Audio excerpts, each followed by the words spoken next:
Okay, we are recording. So good morning. Glad to see you all this morning. Lots of new people today. Very exciting. Um, so actually what we try to do is any new people that we have, if you would take a minute to introduce yourselves. Mallory, I think you were here last time, but can you remind me? I have a good memory, just a little short.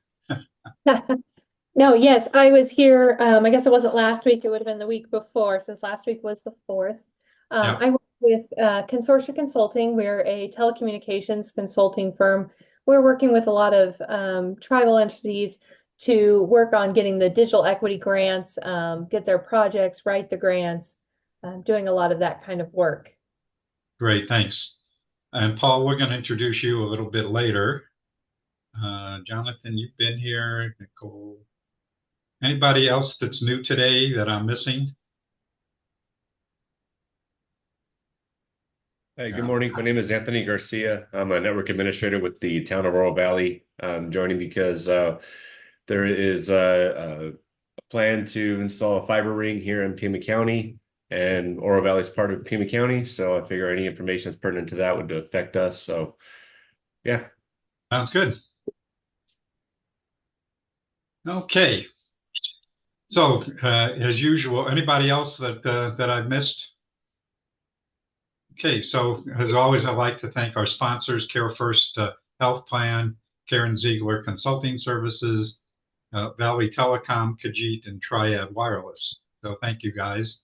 And many of you know, I'm looking for new sponsors. We need some money Mhm. yesterday. um, so let's talk about the agenda for today. Excuse me, I wanted to, just a reminder for any of you who choose to stay online, that we do try to do kibitzing with colleagues afterwards. And so after the meeting, we stop the recording. Anybody who wants to stay online can chat with each other, ask questions, share information, or whatever. It's a strictly informal, no agenda whatsoever. Sometimes we have nobody, sometimes we have 10 people, and anywhere in between. So you're welcome to stay online if you choose to do that. So I want to talk about three programs that are coming up in the next few weeks. I'm actually working on, believe it or not, having an advanced agenda for the for us. So next week on the 18th, Mitch Gorson, are you online by chance? I didn't see him. Mitch Gorson with Cisco had arranged a meeting for me with his team, with a team of folks from Cisco. We had probably an hour and a half a conversation about the resources and so forth, and possible opportunities for collaboration. So we have arranged, thanks to Mitch, for his team to meet with us next week, and we will probably devote most of the meeting to that discussion, since they have a lot of opportunity and resources for us to be able to take advantage of. So we're going to be, excuse me, uh, having that conversation with Cisco. On the 25th, I know you've heard me mention many times that we were going to do a municipal network forum. Well, we've changed that from a municipal network forum to a public networks forum. And the reason, and after conversations with a number of people, one of whom I'll mention in just a minute, um, that we decided that public owned networks have a much broader reach than just municipal networks. And so they include everything from municipal networks, co ops, open access networks, tribal public private partnerships, and other community member owned broadband networks. And so we really wanted to recognize that there's a lot of those kinds of issues. It's not just municipal networks. So we're going to be doing a forum, and it looks like we're going to be doing an extended forum. It will be in our usual time slot, but it looks like we will probably go until from 8 to 9:30 and possibly longer. Now, let me just share with you who some of the folks are that we either have or plan to have on the agenda. So we've confirmed Gigi Sohn. Many of you know her as the executive director of the American Association for Public Broadband, and she's probably one of the most knowledgeable people in the country. And so she is going to be on the panel and kind of really put a perspective on what is a public network, what are the issues and challenges about public networks. And then Mark Goldstein, who you all know with ATIC, and excuse me, and then hopefully Sandeep with the broadband office. I don't have confirmation for him yet. And then Chris Massarella, who is the CIO with the city of Tucson. The city of Tucson has opted not to do a public network. And so it'll be interesting to hear from him about why they made that decision. And then, of course, you all probably know Rory Conaway, who attends pretty regularly with us with Triad Wireless to bring an ISP perspective. Dave Krasa, I don't know if I'm pronouncing his name correctly, who's the project manager for the Free Public Wi-Fi project in the city of Mesa. And then it's been suggested that I look at Mojave Electric Co-op. They're the only co-op, I believe, here in Arizona that's engaged in broadband. And then someone from Indian country. So that's kind of what the lineup is, and hope to get that confirmed in the initial announcement out tomorrow or Monday at the latest. So just get that on your calendar. I think it'll be a great program, and it's particularly important and particularly timely right now because we're all concerned about low-cost options and so forth. And so I believe, if I remember correctly, that in the information I saw from Gigi, that there's 600 public networks around the country, which is pretty amazing. And so it's becoming more and more, it seems to be more and more of an interest. And hopefully that Sandeep will be here and to talk about BEAD and public networks. So anyway, that's kind of the plan. And then in August, with a date to be determined, we'll be having Strider Dennison talking about WeCom. So that's kind of the lineup for the next few weeks. I'm actually ahead of the game these days. So anyway, that's kind of what's happening coming up in the future. And then, do we have anybody from the broadband office this morning? Don't hear anybody. So Nicole, I saw you online. Can you give us kind of an update, please? Sure. Good morning. I'm Nicole Umayam. I'm the Federal Program Officer for Arizona with NTIA. That means I'm the grant administrator for the BEAD and Digital Equity Act programs here in Arizona and a resource for all of you. I am always wishing every week that I get to make a big announcement about Arizona's initial proposal, but we're still going to have to stay tuned for that as the approval process goes through a lengthy federal system, and so we don't get to make any announcements quite yet. The digital equity capacity grant application is still in review, so we don't get to make announcements for that yet for Arizona, although you may have seen the news about Nevada being the first state to be awarded their digital equity capacity grant, so we know the other ones are rolling through. And that first award unlocked the announcement of the competitive grants that we get to look for any minute now, as well as those are required to be posted within 30 days. So perhaps by our next meeting we get to do that. So Nicole, I know we've talked about this a lot of time, but we have a lot of new people online. Can you just briefly explain the capacity grants and the competitive grants? Sure. So in November 2021, the bipartisan infrastructure law was passed, and that established over $65 billion in Internet for All funding for broadband and digital equity expansion, and more if you're considering other state agents or other federal agencies as well. Among those was the Digital Equity Act, which is actually 3 pots of money, a formula planning grant for states and territories to write digital equity plans, a formula state capacity grant, which is then available for states who wrote those plans to implement the programs that they've identified. So Arizona has a digital equity plan. It's up on the broadband web or on the Commerce Authority website now that you can read. And this application is about how they are going to construct programs to implement some of those high priorities that they identified, including education, including digital services, including capacity at the local level for counties, and a lot of exciting stuff.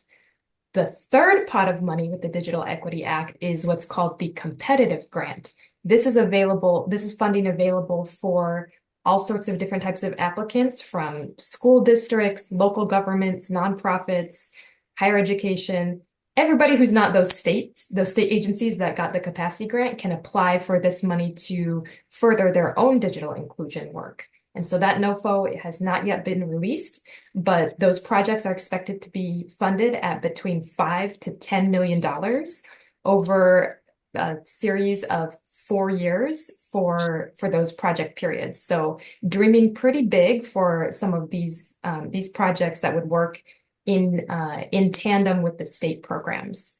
There's also a tribal digital equity set aside as part of the state of that capacity funding. You can read about those program details in the NOFO now. The whole second half of the NOFO is about the tribal digital equity capacity grant, and tribal entities are eligible for the competitive pot as well. So that's the Digital Equity Act programs for NTIA, but there are other funding sources as well. Do you have other questions on that program, Steve? We've got No, a couple more but announcements. maybe I anybody did. else have questions for Nicole? I'll put my contact info in the chat as well for new folks and old folks. I always love to hear about what's going on the ground. I did want to highlight that on July 17th, the USDA is going to be hosting a broadband technical assistance webinar. So this is talking about their own USDA programs, but a lot of that information is applicable to broadband planning in general. So I'll put that one in there as well. There's FCC stuff, but I don't think that we yeah. I'll leave it there with my updates, but happy to connect. Okay. Thanks, Nicole.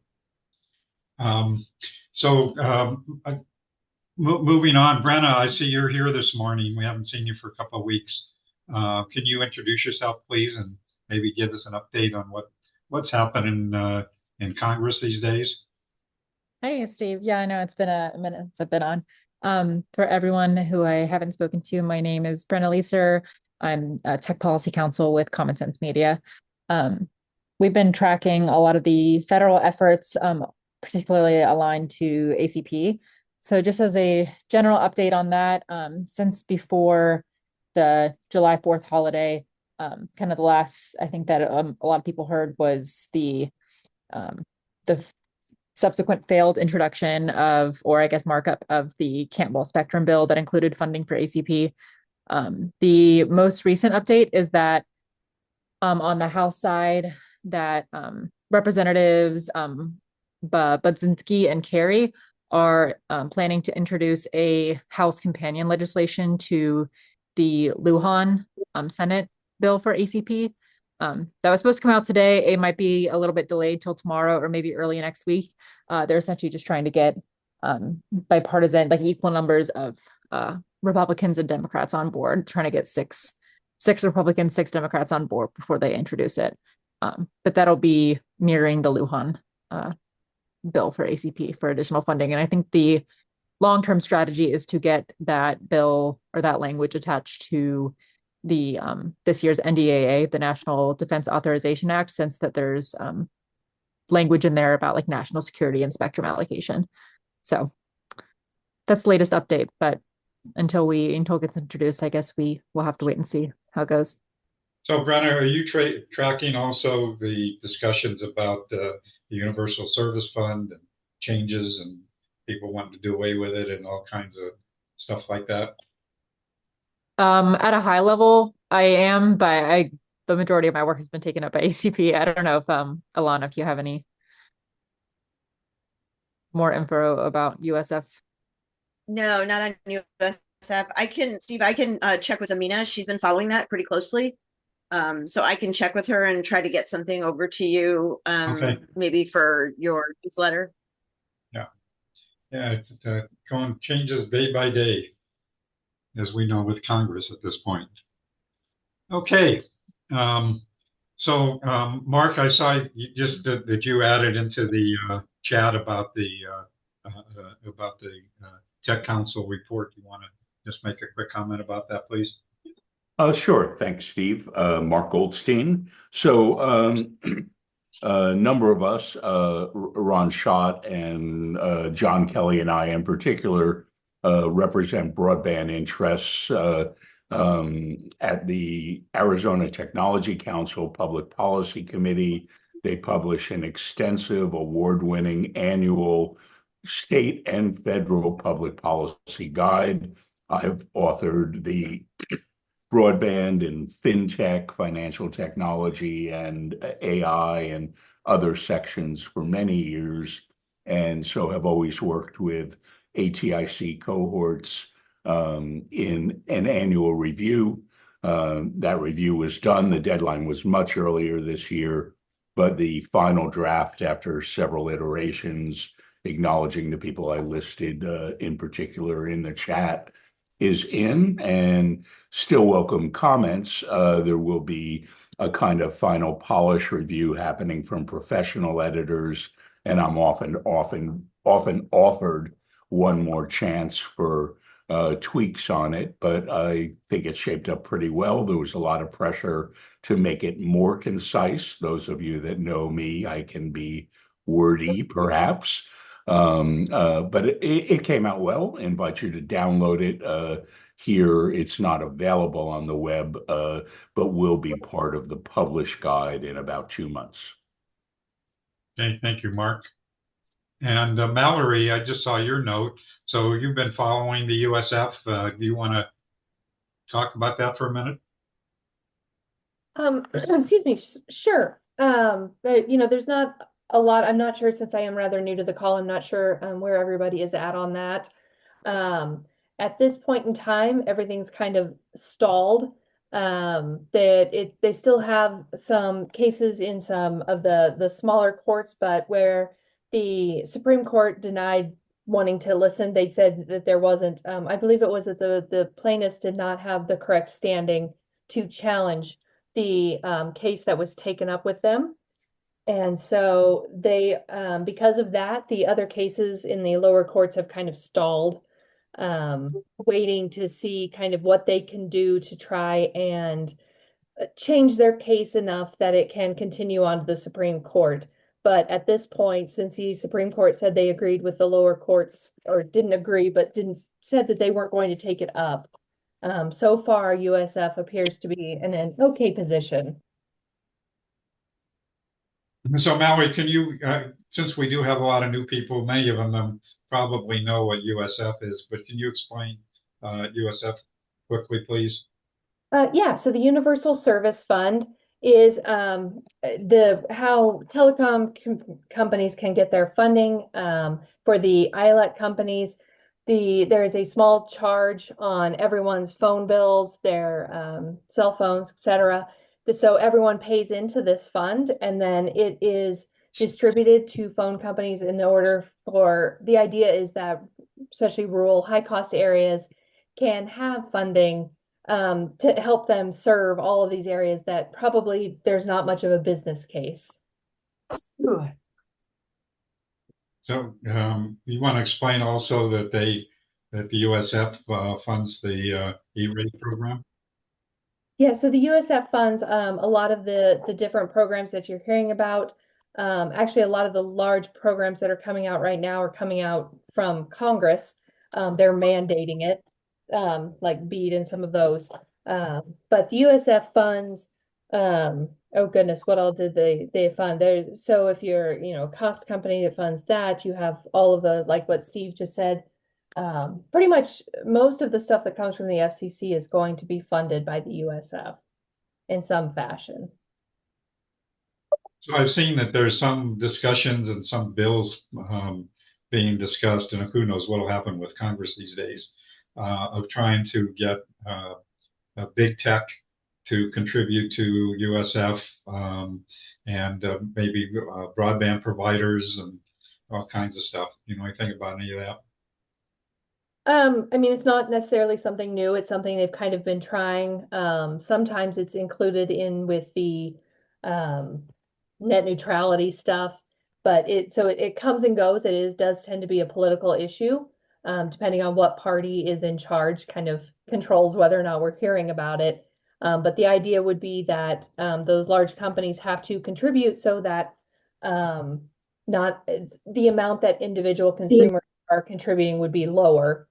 In terms of where that's at, I mean, I think they're going to face a lot of pressure from those large companies. They have a lot of money. They have a lot of lobbyists. I think it would be a hard sell, especially in an election year. But you know, depending on how it works out with the election, we might hear more about it next year. Okay, thanks, Mallory. Was that Mala? Was that you that wanted to say something? Yeah, I just wanted to add to the fact that the contribution is actually coming from the landline service providers rather than the cell phones. And because of that, many of us, of course, have no longer have our landlines, including me. And so the contribution factor is going up because the base is shrinking. So now the contribution factor is almost at 25 to 30% per quarter. And that's really steep for the service providers. And hence they are protesting and the base is decreasing. And the number of services that need to be offered through the USF funding has increased. You know, there are those 4 programs through USF, that the E-rate program, the rural health program, the high cost program, and Lifeline, all are being funded through the USF funding, and hence the dire need to look at it much more carefully now and try to broaden the base. So, Thanks, and right Mala. now I think it's Sorry. stuck. Go ahead. Go ahead. Sorry. Right now, I think it's stuck in one, like it was mentioned that it is stuck in the lower courts, I think the Fifth Circuit or something, where it's still not been heard, but at least there's no immediate danger of it going away. But also there is no progress on making it, making the base broader. Okay, thank you, Mala. Any questions for Mala? Okay, if not, we're going to jump into our program today. I wanted to introduce Paul Wagner with the University of Arizona. They've just received a $1 million cybersecurity clinic grant to protect businesses, community, nonprofit organizations from online threats and to develop students' career skills. And so, Paul, I'm going to turn it over to you. I don't know if you have a PowerPoint. I'll stop sharing. And if you have anything that you want to share. Yeah, actually, Steve, I sent you them. I'm on the road. I apologize. I was thinking I was going to be on Central Time, and I'm actually on East Coast time. So I'm actually on the road. If you don't have them, that's not a problem. I can talk through the whole process anyways. Okay. I'll see if I've got it. Okay. And I'll just introduce myself real quick. All right. Yeah, thank you for having me. Yep. My name is Paul Wagner. I'm with the University of Arizona. I'm a associate professor of practice, been there almost 6 years now. Prior to that, I was in the military for a little over 20 years, retired in 2018. So right now there's a couple of initiatives that are going on. The first one is what we're calling the Cybersecurity Academy, which is working with Barney and his team at ICDI. That's going to focus on K-20 initiatives, a variety of different things to support teachers as well as students and kind of navigating what cybersecurity looks like. And then bringing in those other flavors of like artificial intelligence and data science and how they complement each other in the different aspects for those different things. The other part of that is that the Google Cybersecurity Clinic. So kind of to build what that is, it's $1 million over 6 years. So once taxes and everything come out of it, it's not a huge amount of money, but it is definitely enough to get us started. And the nice thing is we're going to pilot it in Pima County and Southern Arizona. But the goal is really for it to be a statewide cybersecurity initiative where we can actually provide services throughout the state. And it's for those organizations that want or can't afford to have like a managed service security provider, their own IT staff, stuff like that.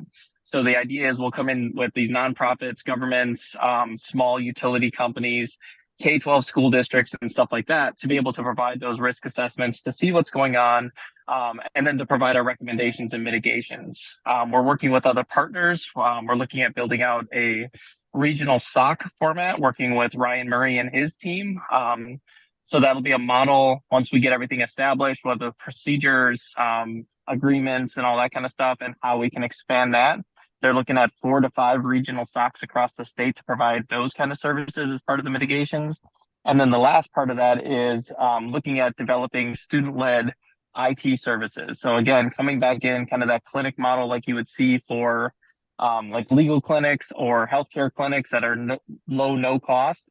But these student leds, one of the problems that we're seeing is that organizations or students are not able to get their first job because they don't have experience. And they're like, well, how do I get experience if I can't get that entry level job in cybersecurity? So there's that mismatch where this allows us to provide that experience right now in like class-based things. So it's going to be part of their capstone project. And then over the next year, we're looking at developing what's called a persistent model, which means that it's going to be completely student-led with faculty oversight, but they're going to run it like a business. So it'll be like a club, but it's there to provide all of those services for what they need in the different aspects for that. So kind of cool on how it is. What we're really looking for right now, this will start in January. So over the next couple months, we're going to be building out what the model looks like, the training pathways, the certifications that are available for free to the students that participate in this. So one is there an organization that you know of that would be interested in these services? And I can provide our contact information after this call, get that out there. There's also like an intake form that we have, which is going to provide them with the ability, like, this is the type of organization I have, this is how many employees, and this is what we're looking for. And then we'll do the matchmaking and we'll get that. And we have students that are around the world, so it'll be a remote opportunity. And we're also going to have students that are here, well, here, as in like Arizona, that can provide those face-to-face services as well. So we're there to try to meet the client's needs and how they want to interact, but then also serve the students' needs, where we're not going to be able to place an actual clinic, if you will, like that physical situation in everybody's backyard. So providing that remote option, even if they're not in the state of Arizona or they're in that rural community that they just can't travel to that site, that they can still get that experience and work with the clinic and be able to get that experience necessary to go forward. So that's kind of what we're looking for, is like, if you know of an organization, please let us know. Like I said, I'll follow up with the contact information. If there's organizations where I kind of feel bad because there's already been the one asked for money. But what we want to do is at some point to be able to provide students with an actual like minimum wage to be able to do this. We know that there's a lot of students that are out there that are providing for their families, going through this process where they have to make a choice between, well, yeah, that's relevant experience, but I can't get paid to do that. So I'm going to have to forego that opportunity because I have other responsibilities. We want to try to bridge that gap so people can get the experience, get that at least minimum wage job to be able to provide for their families and everything else that's going on. Yeah, and I think that's it. So pretty excited. One other thing to note is that we're going through the agreements with Chandler Unified School District. The other thing that we want to do is to be able to pilot high school students doing this as well.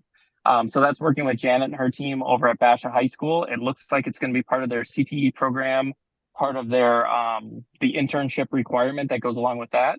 So that's going to be a year-long process. We're going to look at doing training in the fall semester for them.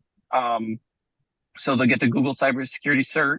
I think we're going to go with one of the firewall companies that provides their academy services that we're partnered with, and then train them up with the modules to how to conduct a risk assessment.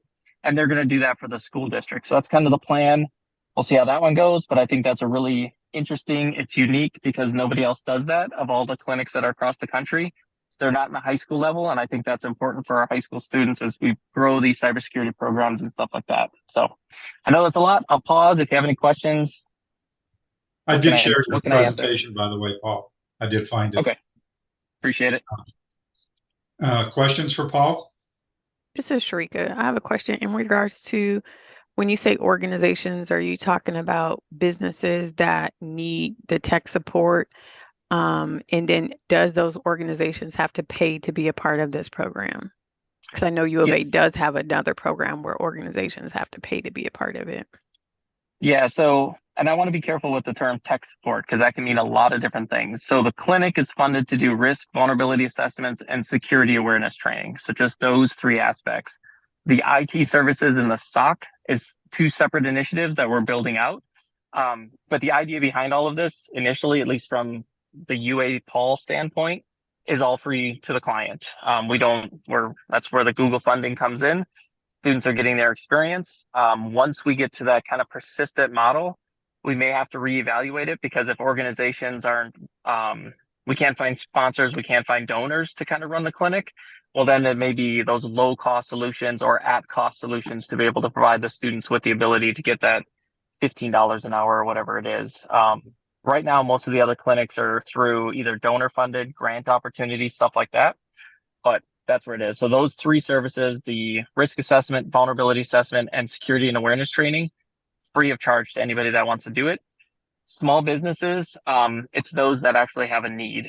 So we don't want to get something like I mentioned utility companies where Tucson Electric and Power, they probably have what they need, right? So I don't want to go after those. It would be good for a student to go engage with something at that size, but unless they want to provide the mentorship and like bring students on as like an actual intern, that would be different. But we want those organizations that, let's say they're putting their router in the bathroom and leaving it unsecured, and we have to go in and be like, hey, maybe that's not the right location to it. So those simple, quick fixes, low to no cost solutions to mitigate that. And let's be realistic, like password protection, not reusing your password, just very basic security mitigations are typically free and they're not being implemented the way they should be. So I think we can have a lot of quick wins to secure these organizations, at least in the interim, as they grow and they mature in their organizations. Okay, thanks. So Paul, I probably talked to you about this a little bit, but I think part of our interest is that as we've been giving lots of people free internet, free devices and so forth, many of them who have never owned a computer, that cybersecurity is an important need for them.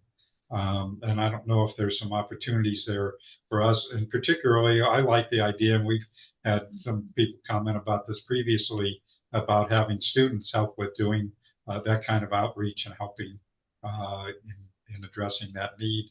Does that fit in with you guys at all, or that's not in the game plan? Yeah, so that fits in there kind of the security and awareness training. The other thing is the statewide cyber readiness grant through Department of Homeland Security.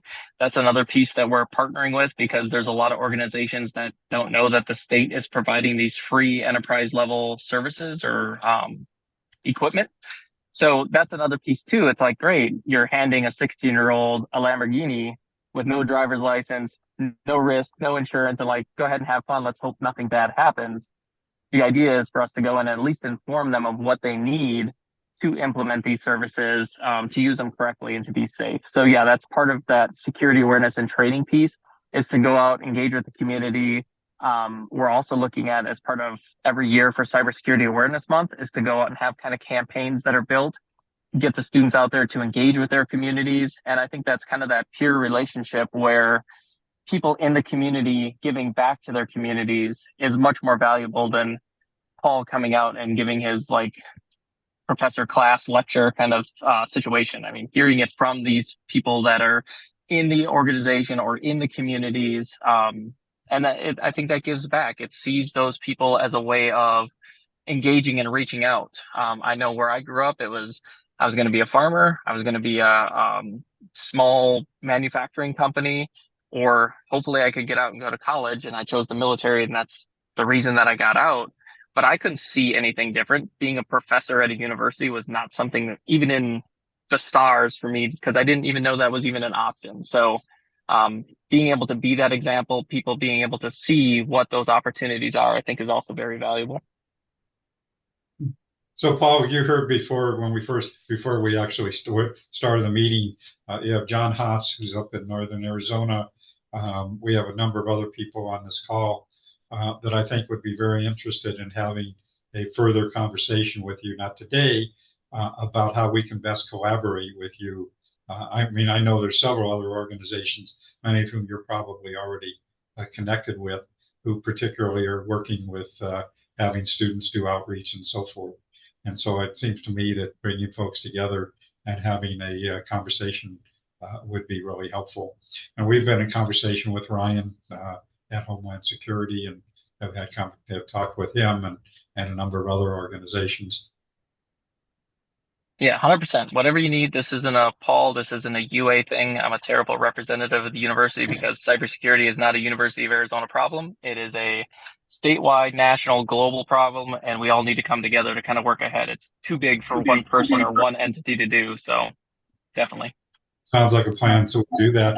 And while we're here, Barney, do you want to say anything about what you're doing? I know you've presented to us before, but lots of new people. Do you want to just talk briefly about what you're doing?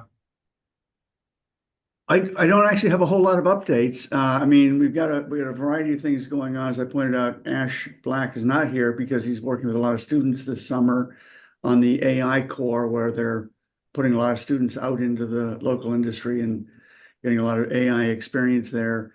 Otherwise, we've got a whole bunch of things sort of going on in the background at the university, obviously coming through the financial joys of the last year and hoping to sort of reset on where we're headed with AI and technologies like what Paul has been presenting on cybersecurity.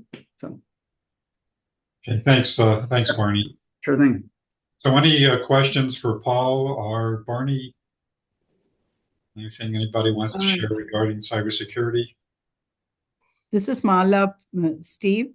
Yeah, and Mala. I'm sorry if there's background noise. I have a little 6-year-old rambunctious running around the house. Right now it's his vacation. So No problem. Go ahead. I just wanted to know if Paul was aware of FCC's pilot cybersecurity venture. They announced it a few weeks ago, and this is a $200 million project spread over 3 years. It's a pilot project, and it is mainly for schools and libraries for their for cybersecurity, of course, because through the E-rate program, we've always been asking for funding for cybersecurity. E-rate funds minimally the firewalls, but nothing more than that. So they are looking for advanced next generation firewalls, end-to-end protection, identity protection, authentication, monitoring, detection, and response. Those are kinds of services that are eligible for the pilot program. And there are a lot of other criteria that I won't go into details now, but if Paul, you are interested, we could take this conversation offline and talk about doing a pilot program. We know that, we stand a very, very small chance of getting it. This 200 million is nationwide, countrywide for us, and for 3 years. So, but they're looking for unique partnerships and unique programs that they can fund, and that can be run as a pilot, as a model that can be replicated throughout the country. Yeah, absolutely. And like you mentioned, John and I are part of like the CFA conversations. We meet monthly for cybersecurity initiatives and stuff like that. So I believe in all the conferences that I've gone to is that Arizona and the partnerships that we have is already kind of unique. We have a very good ecosystem. It's very strong. Nonprofits, higher education, secondary education, that kind of stuff. So absolutely anything that we can kind of drive this forward, because funding kind of drives the initiatives. Otherwise, it's bootstrapping and people just get burnt out we need champions, but we need champions that have the funds and the resources to be able to like carry out those initiatives. So absolutely, just let me know what you need, reach out, and we will work through that process. Elena, do you want to say anything about the cybersecurity awareness that you've been working on? Sure, happy to. So we have resources, and Paul, actually, I didn't realize you were driving, but I sent you a little chat. We have resources that are free for students, up through high school that revolve around cybersecurity, including, in fact, we also use the same analogy about handing kids the key to the car, any training or without having, any permit or anything like that. So the idea is, at a very young age to start getting kids to realize how important their data is, how important it is to protect their identity. And so, happy to get with you if you're interested in any of that. But we're also working with the Digital Equity Institute, which is now the Institute for Digital Inclusion Acceleration. Oh, Or idea. there you go. And so on awareness around. I'm sorry. We lost you for a minute there, Elena. Oh, sorry. Yeah, so we have a grant from the Digital Equity Institute to do an awareness campaign around online safety and security. So that's going to be launching actually this week and early next week. So there should be some billboards that you see around some of the communities where the Digital Equity Institute's resource centers are being opened, and there'll be a lot of social media. There'll be a couple of TV spots that you might see. So yeah, so that's kind of what we're working on in partnership with the Institute for Digital Inclusion Acceleration. Elena, just tell them quickly who you are. Oh, sorry. Yeah, I'm Elena Lowry, and I am the Arizona director for Common Sense Media. Sorry, Steve. I always forget to do that since I've been on these calls from the beginning. So. No problem. And Jeff Rose, you're new to us, and so I apologize if I'm putting you on the spot, but you are doing technology training for older adults. Do you want to say anything about your issues in terms of cybersecurity, what you're doing, what your needs might be? Yeah, no worries putting me on the spot here. Just quick introduction. My name is Jeff Rose. I work for Older Adults Technology Services, or OATS from ARP. We provide digital skills training for older adults in a variety of formats and functions. We have a few programs. I just share about the way we educate older adults on privacy, security, and whatnot. We have a virtual program through our website at seniorplanet.org. All of our programs are free and open to anyone. In reality, I like to tell people we never card anyone coming to our programs to make sure they're older adults. So anyone who'd like to take advantage of it, they're more than welcome to do so. In addition to our website, we also have a hotline staffed by specially trained individuals to work with older adults. And that hotline is available for anyone to call. Right now, it's open Monday through Friday, 9 a.m. to 8 p.m. Eastern time. But that's a great way, especially in the world of cybersecurity and privacy, a resource for older adults to get in touch to kind of talk through some things. So maybe they got an email that sounds questionable, and they have an opportunity to kind of bounce that off someone to say, hey, is this something that's real? Should I delete it? Whatnot. So again, a great resource in that neighborhood of things. And then we also have a licensing program, and we have several license sites in Arizona. And that's where we actually license our curriculum to on-the-ground organizations to teach in the communities in which they are. Again, that's free. Everything that we do is free. We get generous support from foundations, government entities, grants, and of course, AARP. But that licensing program, the reason it's really great is it's really designed for those folks who are getting devices brand new or who haven't had experience using devices. and they're able to get those classes in person. And part of the curriculum that organizations often choose to teach is that privacy and cybersecurity information. So just wanted to share some of those resources. If anyone's interested in learning more, I can pop my information email address in the chat there. And I'm happy to connect you to any of our resources or the other parts of the organization that can help you. Great, thanks, Jeff. Anybody else that's doing work in with cybersecurity or issues before Paul has to leave?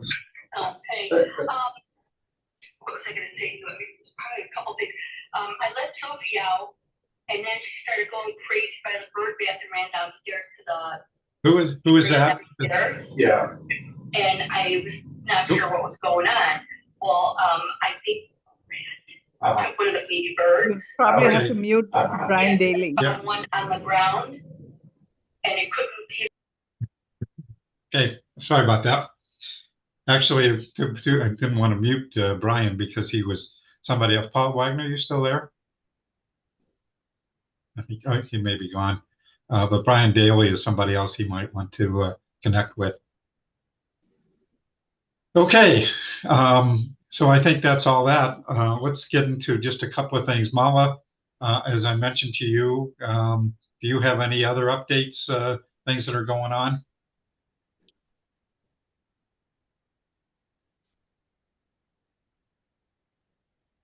Molly, you're muted.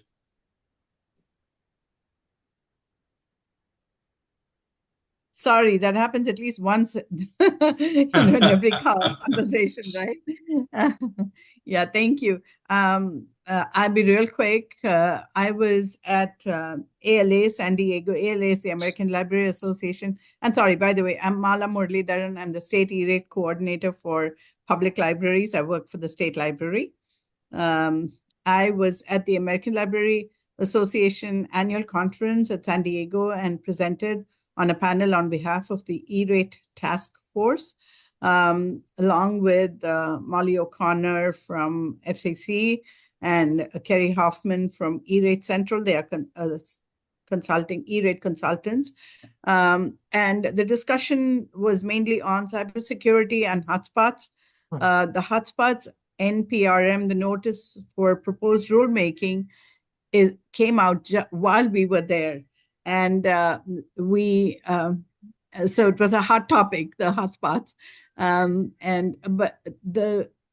I do want at some stage, Steve, if that's possible, in the next couple of weeks to do a more in-depth presentation on the hotspots, because there are a lot of questions that need answering, and I need your collective brains to put together what we would like them to think about or consider.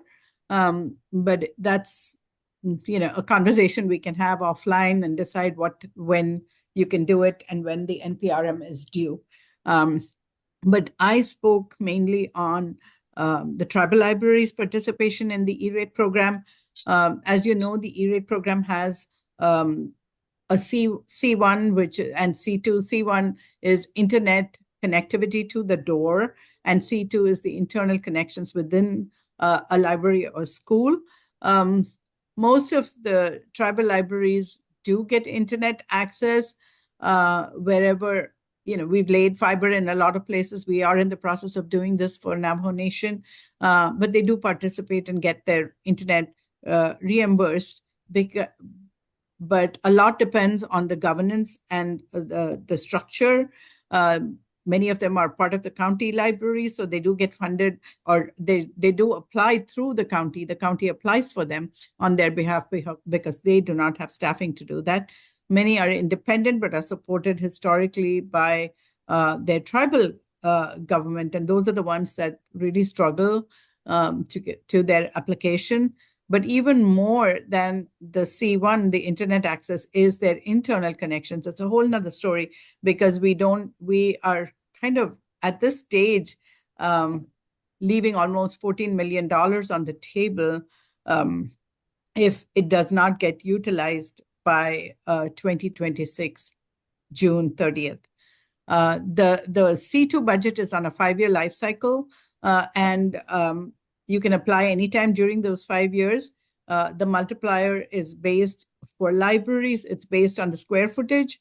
For schools, it's based on the student count. So it's at $4.50 multiplied by the square footage or the number of students as the applicant may be. But again, because it has the same deadline, the March deadline as the internet access, many of our libraries and schools do not apply because they cannot align their needs to the March deadline. Some of them have volunteer IT staff, and when they get the real IT staff, the qualified IT staff to assess their needs and apply, it's either too late for the current E-rate cycle or too early for the next E-rate cycle. Disasters do not happen with a March deadline. So some libraries, Hopi Library, for example, did have a fire and a large part of their library was destroyed, but they could not wait until the next E-rate cycle to get their library up and running and the internet access up and running and the internal connections done. They had to use some other money that they could. They went on a GoFundMe and used that funding to help. At the same time, many of them need approvals from their tribal council, etc., library council, in order to do any upgrades. And because it's not fully funded, it's funded to up to 85%. They do have to put in 15% from their own budget to do it. So they do need approvals for that. And that is a problem. So I did get FCC's attention to the fact that they could do a solution to this is a rolling deadline. Since they have their own budgets, they're not dipping into anyone else's budget. They have their own budget for 5 years. They should be allowed to apply at any time. We are, I'm giving them enough advance notice because the next 5-year cycle starts only 2026 July. So there is enough time for them to do whatever needs to be done to get the approvals to do this. And that was my spiel at ALA. If anyone has any questions on that, I'd be happy to take it if we have time now. Otherwise, I'll take it offline as well. I'll put my contact in the chat. Thank you. Any questions for Mama? Any other updates that people have? Any announcements? So again, please mark your calendars for the 25th, and you'll be getting more details about that special forum. So we do have a couple minutes. I know people are leaving, and it's certainly up to you. But since we do have some new people, I'd like to just take a couple of folks and just for you to do just a quickie, more detailed information. John Schurz, can you tell people who you are, please? Yeah, hi, my name is John Schurz, and I'm with Orbitel Communications. I'm the president and general manager, and we're a broadband company that provides services the city of Maricopa and really a lot of the ropes and active adult communities. But we're starting to spread out our footprint in Pinell County. Okay, thank you very much. Welcome. Glad you could join us. See, who else do we have here? That's still here. Matt Dostal, you haven't been here. I don't know if you've ever been to our meetings. Long time. You want to introduce yourself quickly? Sure, Steve. Yeah, I jump on occasionally. I should be on more, admittedly. Absolutely. Matt Dostal. I've been involved with ATIC for years. It's nice to attend this meeting. I'm the managing director for our telecom division at EBI Consulting, which is a environmental and regulatory compliance consulting firm. We work with all the carriers, all the major tower companies, and all the site development companies within the wireless infrastructure industry. Oh, okay. Well, I can just jot it down. No, I'll send you the slides too. Oh, you want me to? Okay. Okay. And I grabbed all, access to them. Not sure what that chatter is, but hopefully everyone was able to hear my spiel. Okay. Okay, sorry about that. Matt, can you kind of just fill us in? We had a little interruption there. No worries. As I stated, I'm the managing director for our telecom division here at EBI Consulting. And EBI Consulting is a firm out of Boston with a nationwide presence. We provide regulatory compliance, environmental due diligence, EH&S, and RF safety services to the wireless infrastructure industry. Our clients are all the carriers, the major tower companies, and all the site development firms that support that ecosystem. Okay, thanks, Matt. Glad to have you joining us. Paul Ross, you got your hand up. Yes, I do have my hand up. I have an ask, and it's not often that I actually have an ask, but I do have an ask. Does anyone have a contact within the Ubiquity organization that I can talk to about training and such? Because they are near impossible to actually connect to.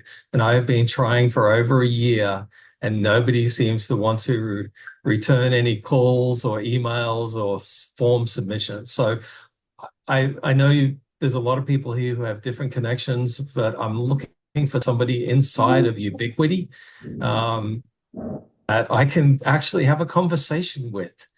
They don't Please, exist, if anyone can help me, that would be great. Paul, they don't exist. Ubiquity is an AI it's an AI computer that doesn't have any humans in it. Rory, is that you? Oh, sorry, 1 second. Can't hear you very well. Oh. Rory said the company's not real. They don't exist. Is what he said. He said they're AI driven. They're not real. That's why you haven't heard anything. Well, there you go, Paul. I just, yeah. If I gotta go to New York and actually knock on somebody's physical door, I'm prepared to do that because I need to talk to somebody. It's like I'm just been batting my head up against a virtual wall, so to speak. So I'm still trying. I'm not giving up, but I was just hoping that somebody might have a contact or a way. Yeah. So thanks very much. Sounds like if you do, please reach out. AI talk to AI over there. Okay. Any other introductions or comments before we end for today? We'll end a little bit early today. Yeah, sorry about that little video. Yeah, sorry. There you go, Rory. Yeah, so Paul, no, there is nobody, and keep in mind, I used to consult with him, and I have problems finding anybody that's human. There is nobody. So, but we're pretty familiar with the product. So if there's something I can help you with, let me know. Oh yeah, no, I understand the familiarity with the products. I'm just trying to get hold of somebody within that training arm. And they're the problem. They're the problem. Yeah. I may end up just posting something on either on Twitter or on LinkedIn and just do this big appeal of like, hey, I'm trying to get somebody to talk to me. Yeah, they don't. You have to know the organization, but it's one of the ways they kept their costs down is that they don't have middle management. They don't have people that talk to the rest of the world. I'm assuming you went through their tech support department. Oh, I've tried a few different ways and just reached nothing. So what do you need specifically? Maybe I could there are a couple of people I might be able to reach out to. I want to try and talk to somebody specifically within their training and certification arm. That's exactly where I want to talk. Let me see what I could do. Okay. All right. Thanks, Rory. Any welcome. assistance would be great. Cheers. No worries. Okay, well, I think we're done for today. Give you a few minutes back. And again, I encourage you to attend next week. We'll have a great conversation with Cisco and some of the great things they're doing. They do have a grant program and so forth. So I really encourage you to be here next week for that presentation. And so with that, unless there's any other announcements or anything, I think we're done for today. Thank you all. Thanks. See you. Hi, Kelly.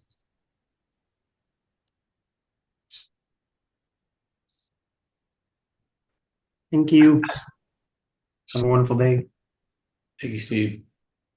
You bet. Oh, no kibitzing. So I guess we're done. Yeah. Okay. No All right. kibitzing today. So Paul, how you doing? You getting everything done? Getting your dissertation done? And Well, I'm now officially a doctoral candidate. cool. So Congratulations. I got my letter at either end of last week or just the end of the week before. But yeah, I'm now officially a doctoral candidate. So I am embarking on the research. And so I'm looking forward to doing that. And my goal is to try and have everything researched and written up by Thanksgiving. So um, thankfully, I'm ready to go. And so I know I've got many, many late nights, full weekends, 24/7 type deals going on between now and then as I try and pull together everything that I'm trying to do relating to digital divide and building the conceptual model. So really looking forward to that. I think it's going to go pretty well. If I can actually carry out everything that I'm hoping to do, then I think it's really going to be a big ad. I've even got a nice domain name reserved. Nothing's on it yet. But when I eventually publish, that's where it'll all be on a site. And so I have a nice domain name, digitaldivide.info. And I don't know how I managed to secure that, but I was happy as could be. About 2 or 3 years ago, I registered it. So I'm going to be utilizing that when I can. So I'm going to be dumping so much stuff there eventually. It'll probably seem like an avalanche. But right now, I've got 700 documents and artifacts that I need to go through as part of my study. Well, Paul, you've been doing research forever and ever. That's your thing. So late night things are probably you're used to those, I assume. Yeah, I would say I've done a lot of that, but I'm utilizing AI as part of my research, Yeah. and I can share a lot of that sort of thing eventually as well. How to utilize AI in an educational context. I've got actually I'm writing about 3 different books right now. I'm trying to write some children's stories, and I've got just on my children's story side of things, I've got like 70 pages of prompt defined and specified. So it's going to be pretty cool with what I'm going to come out with in the next few months to the next couple of years. So yeah. So do you sleep like an hour a week? I sleep when I can, but I do short sleeps and then back to work and short sleeps and back to work. And it's just I've got this grand goal of trying to do these things. But let's just say if I could publish all those children's stories I've outlined, I would be one of the most prolific children's authors in history. I've actually outlined 694 stories. So I have been busy. So I guess you don't like to be bored. I have to take the rest of the day off and take a nap now. Thanks, Paul. No worries. No Just worries. listening to you makes me feel like such an underachiever. I've got time and I'm putting that time to work. And yeah, I'm actually going to be spending some time on a laser cutter this evening.